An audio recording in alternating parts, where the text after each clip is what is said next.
parsha, we begin to learn about the way the Mishkan, the tabernacle, was inaugurated on the very first day of service. There was a lot of preparation that went into it. The Kohanim were ready. Aharon HaKohen, Aaron the high priest, had directed all the Kohanim how to go ahead and do the avodah, the service. Moshe had directed the Jewish people how to conduct themselves during the service. And there was a great air of festivities in the air, and everybody was very excited. You would think that this was the first day, you would think the headline would be the first day of the Mishkan being inaugurated, and which also leads to our puzzlement why this week's parsha is called Vahi Bayom Shmini. It was on the 8th day.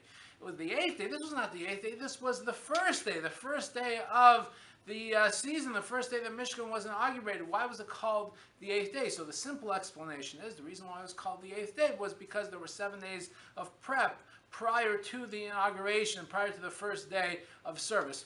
Okay, fine, but that doesn't make it that's the 8th day. It's still the first day of the service was the grand opening, so why would we call it the 8th day?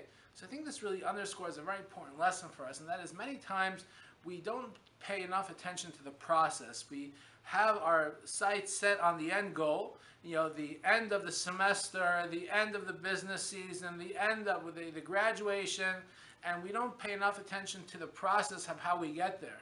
We have to go ahead and actually not only pay attention to the process of how we get to the end result, but appreciate the process.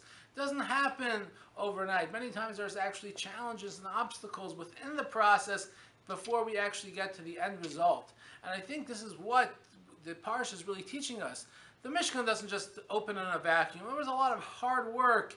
There was a lot of planning. There was a lot of nights that people stayed up in order for us to have an inauguration in the Mishkan. When the Mishkan finally opened up, it didn't just happen in the vacuum.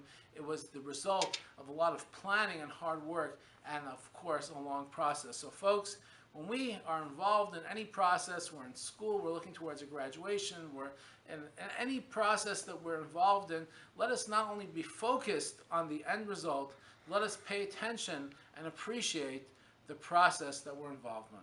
Have a wonderful Shabbos.